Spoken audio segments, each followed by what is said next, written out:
በስመ አብ ወወልድ ወመንፈስ ቅዱስ አሐዱ አምላክ አሜን። አርባ ጾም ጾም እያለን የምንጾመው ይህ የ55 ቀን አርባ ጾም ወይም ሁዳዴ ትልቁ ጾማችን እያንዳንዱ ሳምንት የራሱ የሆነ መጠሪያ ነው። ይህም መጠሪያቸውን እያንዳንዱን እንመልከት። የመጀመሪያው የዐቢይ ጾም የመጀመሪያ ሳምንት ዘወረደ ይባላል። ዘወረደ በኢትዮጵያ ኦርቶዶክስ ተዋሕዶ ቤተ ክርስቲያን ሥርዓት ደንብ መሠረት የመጀመሪያው የዐቢይ ጾም ሳምንት ዘወረደ በመባል ይታወቃል። ዘወረደ ማለት ከላይ ከሰማይ የወጣ የወረደ ማለት ነው። ይህ የጾም ሳምንት ትልቅ ምስጢር የያዘ ሲሆን ከሦስቱ አካል አንዱ አካል ወልድ ከሰማየ ሰማያት ወርዶ ከድንግል ማርያም መወለዱን በተለየ መልኩ በጾምና በጸሎት የምናስብበት ሳምንት ነው። ትርጉሙ ከሰማየ ሰማያት የወረደ ማለት ነው። ከሰማየ ሰማያት የወረደውን ከድንግል ማርያም የተወለደውን በጥንት ስሙ ወልድ ቃል በኋላ ስሙ ኢየሱስ ክርስቶስ አማኑኤል የተባለውን ሰው የሆነውን አምላክ ለማመስገን ረድኤቱን ወይም ከሰማየ ሰማያት መውረዱን ለመዘከር የሚጾም ጾም ነው። ጌታችን ጾመ ከማለት አስቀድሞ ከሰማየ ሰማያት መውረዱን ከድንግል ማርያም መወለዱን መናገር አስፈላጊ ነውና የመጀመሪያው ሳምንት ዘወረደ ተብሏል። አንተ በሰማይ ወእንተ በምድር ወአንተ በባሕር ወአንተ በየብስ አንተ በሰማይ አለህ በምድር በባሕርም በየብስም አለ የተባለውን በሰማይ በምድር ሙሉ የሆነውን አምላክ ወረደ መጣ ብሎ መናገር ሰው ሆነ ማለት ነው። ሰው ሆኖ መገለጡን ለማስረዳት ነው እንጂ መውረድ መውጣት የሚሉት ቃል በሁሉ ሙሉ ለሆነው ለመለኮት አይስማማውም፣ አይመለከተውም። ቃላቱ ሰውኛ አነጋገርን የሚያመለክቱ ናቸው። መተርጉማኑ አበው ዘወረደ ማለት ሰው የሆነ ማለት ነው ብለው ይተረጉሙታል። አምላካችን ሰው ሆነ፣ በኋላ ወጣ፣ ሄደ፣ ወረደ፣ አረገ የሚሉት ቃላት ይስማሙታል። ምዕለቱን ሳይለቅ በሰው አካል ተወስኖ ታይቷል። ስለዚህ ወረደ እግዚአብሔር ሰው ሆኖ መገለጡን፣ አረገ ደግሞ የሰውነቱን ሥራ መፈጸሙን ያሳያል። አረገ ስንልም ቀድሞ በሰማይ የለም ማለት አይደለም። አምላካችን ኢየሱስ ክርስቶስ በመለኮቱ በሙሉ ሁሉ ሙሉእ ነውና። ጾመ ሐዋርያት ስያሜውና የምስጋናው ሥርዓት ቅዱስ ያሬድ አዘጋጅተዋል።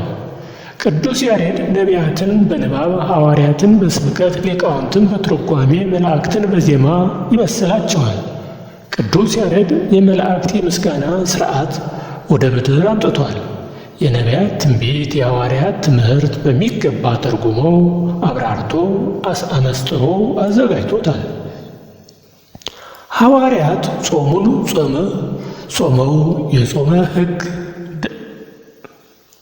የጾም ሕግ ደንግገዋል።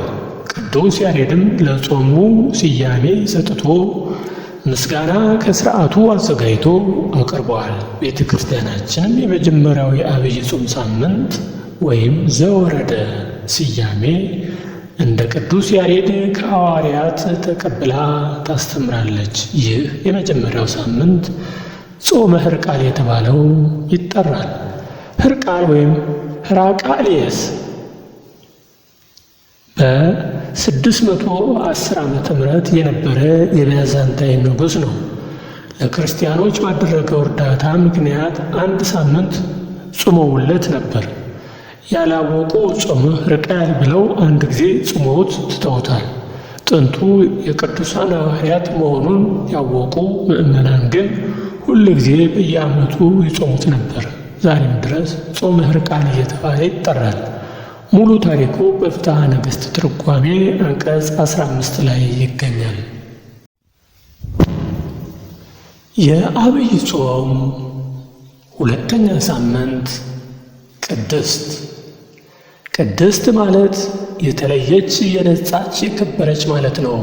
ይኸውም ጌታችን ጾሞ የጀመረባት ልዩ የተቀደሰች የከበረች ልዩ ንጹሕ ክቡር በሚሆን በጌታችን ኢየሱስ ክርስቶስ የተጾመች መሆኗን ያመለክታል። ይህች ጾም በማቴዎስ ወንጌል ምዕራፍ 4 የተገለጠችው የጌታችን ጾም ስትሆን ስያሜውና የዕለቷ ምስጋና ሥርዓትም የቅዱስ ያሬድ ነው። አምላካችን በገዳመ ቆሮንጦስ 40 መዓልትና 40 ሌሊት በጾመበት ጊዜ እነዚህ ሦስቱን አርእስተ ኃጣውእ ድል አድርጓል። ሦስቱ አርእስተ ኃጣውእ የሚባሉትም ትዕቢት፣ ስስት፣ ፍቅረ ነዋይ ናቸው። ትዕቢት፣ ስስትና ፍቅረ ነዋይ ናቸው።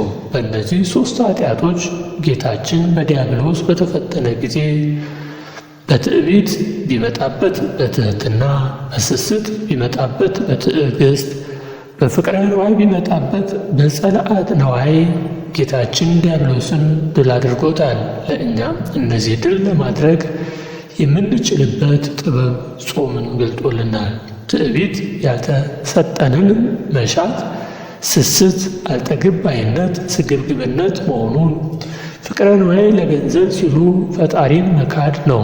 እንደ ክርስቲያን ሦስቱን አርእስተ ኃጣውእ ድል አድርጎ ለሌሎች ኃጥአን በቀላሉ ድል ማድረግ ይቻላል። የዐቢይ ጾም ሦስተኛው ሳምንት ምኵራብ። ሦስተኛው የዐቢይ ጾም ሳምንት ምኵራብ ይባላል። ምኵራብ አምልኮተ እግዚአብሔር ሲፈጸምበት፣ ሕገ ኦሪት ሲነበብበት የነበረ የአይሁድ የሚሠራ መካነ ጸሎት ነው። ዘወትር ቅዳሜ ብዙ ሕዝብ ይሰበሰብበት ስለነበር ጌታችን ለማስተማር ብዙ ጊዜ በምኵራብ ተገኝቷል። ስያሜው የተወሰደው በዮሐንስ 2:14 ወረከበ በምኵራብ እለ ይሰይጡ እልህምተ ወአብግዓ ወአረጋበ፣ በመቅደሱም በሬዎች፣ ላሞች፣ በጎች፣ ርግቦችን የሚሸጡትን አገኘ ተብሎ ከተገለጸው ኃይለ ቃል ላይ ሲሆን ምኵራብ የሚለው ቃልም በአማርኛ መቅደስ ተብሎ ተተርጉሟል። ምኵራብ የሚባለው ሳምንት ጌታችን ወደ ምኵራብ ገብቶ ማስተማሩ የሚነገርበት ቤቴ የጸሎት ቤት ይባላል፣ እናንተ ግን የሌቦች ዋሻ አደረጋችሁት ብሎ በምኵራብ ይሸጡ ይለወጡ የነበሩትን የገሠጸበት፣ ቤተ መቅደስን የከብት መንጃ የወርቅና የብር መነገጃ ያደረጉ ሰዎችን ከነሸቀጣቸው ከቤተ መቅደስ ያስወጣበት፣ ቤተ መቅደስ የእግዚአብሔር ማደሪያ የስሙ መጠሪያ የጸሎት ስፍራ መሆኗ ያስረዳበትና ያወጀበት፣ በቤተ መቅደስ የንግድ ሥራ ማከናወን እንደማይገባ ያረጋገጠበት ዕለት ነው። የዐቢይ ጾም አራተኛ ሳምንት መጻጉዕ። አራተኛው የዐቢይ ጾም ሳምንት መጻጉዕ ይባላል። ስያሜው በዮሐንስ ወንጌል 5:4 ላይ ከሚገኘው ኃይለ ቃል የተወሰደ ነው። በዚህ የወንጌል ክፍል ጌታችን በቤተ ሳይዳ ሕሙማንን እንደፈወሰ ተነግሯል። ብዙ ሕሙማን ፈውስ ሽተው አንዲት የመጠመቂያ ስፍራን ከበው ይኖሩ ነበር። በዚች ስፍራ ቀድሞ እየወረደና የተጠመቀ አንድ በሽተኛ ብቻ ይፈወስ ነበር። ጌታችን በዚህ ስፍራ ተገኝቶ በሽተኞችን ጎብኝቷል። በዚያም ልዩ ልዩ ደዌ ያለባቸው 5 አይነት ሕሙማን እንደነበሩ ተገልጧል። ከእነዚህም ሰውነታቸው የደረቀ የሰለለና ያበጠ እንደዚሁም ዕውራንና አንካሳ ነበሩ። ከዚህ 5 የተለያዩ አይነት በሽታ ከተለያየ ሰዎች መካከል ይኸው የጸናበት ለ38 ዓመት በደዌ ዳኛ በአልጋ ቁራኛ ተይዞ የኖረው ከደዌው ጽናት የተነሳ መጻጉዕ ተብሎ የተጠራው በሽተኛ አንዱ ነበር። መጻጉዕ ስም አይደለም፣ ደዌ የጸናበት በሽተኛ ሕመምተኛ ማለት ነው እንጂ። ሰውየው ከበሽታው ጽናት የተነሳ ስሙ ጠፍቶ በበሽታው ሲጠራ የነበረ ነው። አምላካችን ይህን ሰው ከአልጋ ተሸክመ ሂድ ብሎ 38 ዘመን የተኛውን አልጋ ተሸክሞ ወደ ቤት እንዲገባ ማድረጉ የሚነገርበት ወቅት በመሆኑ ሳምንቱ መጻጉዕ ተብሎ በተፈወሰው በሽተኛ ስም ተሰይሟል። ሙሉ ታሪኩም በዮሐንስ ወንጌል 5:4-17 ይነበብ።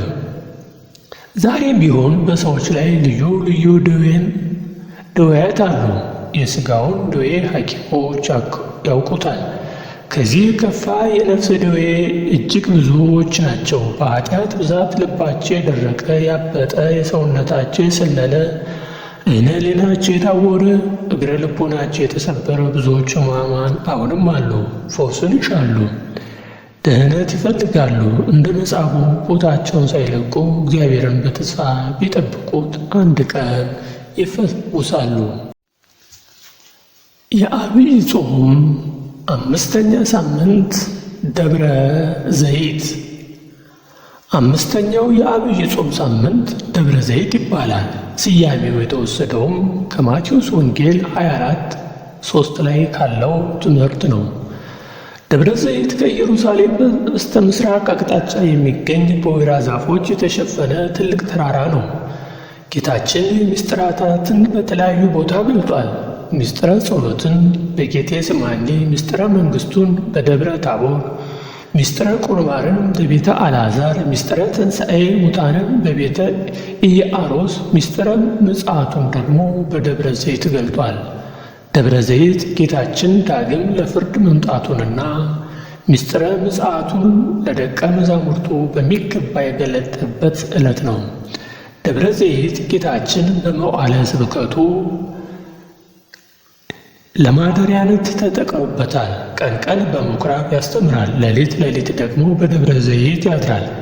ይህንንም ቅዱስ መጽሐፍ እንዲህ በማለት ይመሰክራል።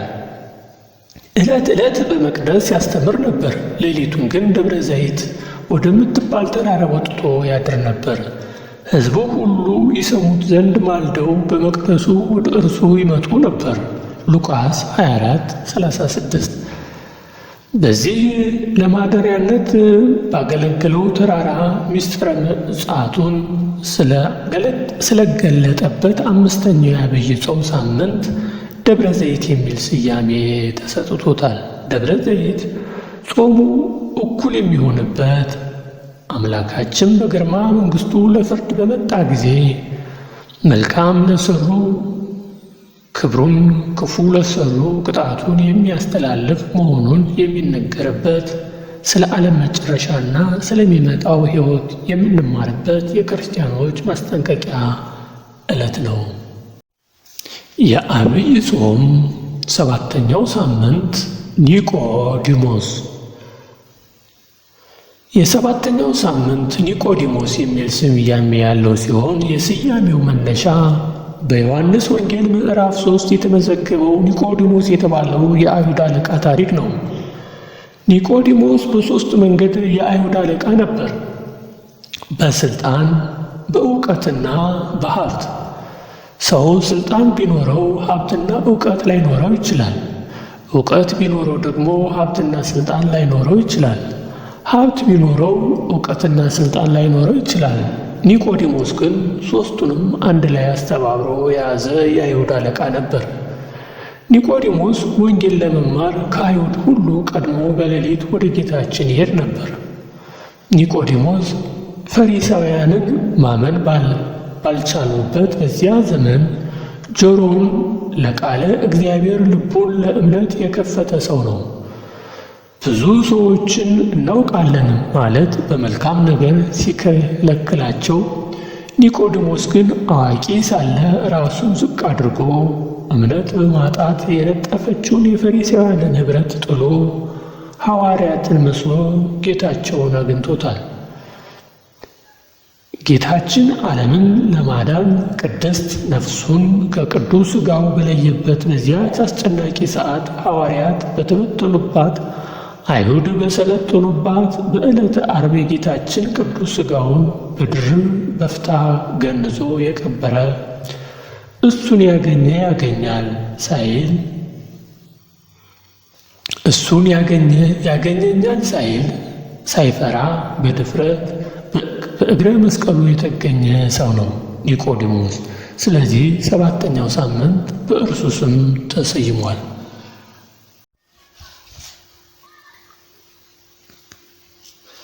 የዐቢይ ጾም 6ኛ ሳምንት ገብረ ኄር። 6ኛው ሳምንት ገብረ ኄር የሚል ስያሜ አለው። ገብረ ኄር ማለት በጎ ታማኝ አገልጋይ ማለት ነው። ስያሜው ከማቴዎስ ወንጌል 25:14 የተወሰደ ሲሆን ታሪኩም እግዚአብሔር በሰጠው ጸጋ በታማኝነት ማገልገል የሚያስገኘውን ዋጋ ያስረዳል። አንድ ሰው አገልጋዮቹን ጠርቶ ወጥተው ወርደው ነግደው እንዲያተርፉ ለአንዱም 5 ለአንዱም 2 ለአንዱም ደግሞ 1 መክሊት ሰጣቸው። 5 መክሊት የተቀበለው በተሰጠው መክሊት ነግዶ ሌላ 5 መክሊት አትርፎ 10 አድርጎ ጌታዬ 5 መክሊት ሰጥተኸኝ ነበር፣ ወጥቼ ወርጄ 5 አትርፌአለሁ ብሎ ለጌታው አቀረበ። ጌታውም አንተ ጎበዝና ታማኝ ባሪያ፣ በጥቂቱ ታምነሃልና በብዙ ሾመሃለሁ፣ ወደ ጌታህ ደስታ ግባ አለው። 2 መክሊት የተቀበለው ወጥቶ ወርዶ አትርፎ 4 አድርጎ አቀረበ። እርሱንም ጌታው አንተ ታማኝ ባሪያ፣ በጥቂቱ ታምነሃልና ወደ ጌታህ ደስታ ግባ አለው። አንድ የተቀበለው ሰው ግን መክሊቱን ወስዶ ቀበራት። ጌታው በተቆጣጠረውም ጊዜ የቀበራትን መክሊት አምጥቶ አንተ ካልዘራህበት የምታጭድ ካልበተንክበት የምትሰበስብ ጨካኝ እንደሆንክ አውቃለሁ። ስለዚህ ፈራሁና የሰጠኸኝን መክሊት ቀበርኳት። እነሆ መክሊትህ ብሎ ምንም ሳያተርፍ መክሊቱን ለጌታው መልሶ አስረከበ። ጌታው አንተ ክፉና ሐኬተኛ ባሪያ፣ ወርቄን በጊዜው አታስረክበኝም ነበር? ነግዶ ለሚያተርፍ ሰጠው ነበር።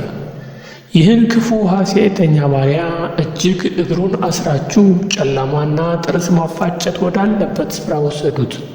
መክሊቱንም ቀሙና ለባለ 10 ጨምሩለት ብሎ አዘዘ። በዚህ ታሪክ እንደምናየው በተሰጠው መክሊት ያተረፈ ሰው ወይም ክርስቲያን ዋጋ አለው። በፈጣሪው ዘንድ መልካም፣ በጎ፣ ታማኝ ባሪያ ተብሎ ይሸለማል። ባያተርፍ ደግሞ ሐኬተኛ ባሪያ አገልጋይ ይባላል፣ ቅጣቱንም ይቀበላል። እንግዲህ እኛም ታማኝ አገልጋዮች መሆን ይጠበቅብናል። ሳምንቱ ይህ መልእክት የሚተላለፍበት ወቅት ነው። በዚህ ዘመን በመክሊታቸው የሚያተርፉ እንዳሉ ሁሉ መክሊታቸውን ጸጋቸውን ዘንግተው ስለሚያጠፉ እስከሚያጠፉ ድረስ የሚቀብሩ ብዙዎች ናቸው። መክሊትን ወይም ጸጋን መቀበር ዋጋ የማያሰጥ መሆኑን ተገንዝበን በቻልነው መጠን ለማትረፍ መትጋትና ታማኝ አገልጋይ መሆን እንደሚገባን በገብረ ኄር ታሪክ እንማራለን። ገብረ ኄር። የዐቢይ ጾም 8ኛ ሳምንት ሆሳዕና። ሆሳዕና 8ኛው የዐቢይ ጾም ሳምንት ሲሆን የሰሞነ ሕማማት መጀመሪያ ነው። ሆሳዕና ስያሜው በማቴዎስ ወንጌል 24:9 ከሚገኘው ትምህርት የተወሰደ ሲሆን ትርጉሙም መድኃኒት ወይም አሁን አድን ማለት ነው። ክብር ይግባውና አምላካችን በአህያ ጀርባ ላይ ተቀምጦ ሆሳዕና በአርያም የሚሉ የዕሩግ የሕፃናት ምስጋና እያቀረቡለት ወደ ኢየሩሳሌም ቤተ መቅደስ ጉዞ ያደረገበት ትሕትናውን የገለጠበት ይህን ዓለም ከማዕሰረ ኃጢአት መፍታት በምሳሌ ያስረዳበት ዕለት ነው። ተጽዕኖ ተብሎ ከሚጠራው የዐቢይ ጾም መጨረሻ ዕለተ ዓርብ እና ከሰሙነ ሕማማት መግቢያ ጀምሮ ያለው ሳምንት ሆሳዕና ይባላል። የክርስቶስን ነገረ ሕማሙን፣ ስቅለቱን፣ ሞቱን፣ ትንሣኤውን ሆሳዕና ተብሎ ዓለም ማዳኑን የሚናገሩ ቅዱሳት መጻሕፍት የሚያነብቡት አምላካችን ለሰው ልጅ ማዳን መከራ መቀበሉና የማዳን ሥራው በሰፊው የሚታወጅበት በሰሙነ ሕማማት ለሚያርፉ ምዕመናን ጸሎት፣ ፍትሕ የሚደረግበት ወንጌል በአራቱ ማዕዘን የሚሰበክበት ሳምንት ነው ሆሳዕና። ከዚያም አያይዞ ሰሙነ ሕማማት ይቀጥላል። ወቅቱም የክርስቶስን ነገረ ሕማሙን ዓለምን ያዳነበት ጥበቡን የምንሰማበት ሳምንት ነው። በሞቱ ሞታችንን አጥፍቶ መንግሥቱን እንድንወርስ የፈቀደልን ልዑል እግዚአብሔር ስሙ የተመሰገነ ይሁን። ሆሳዕና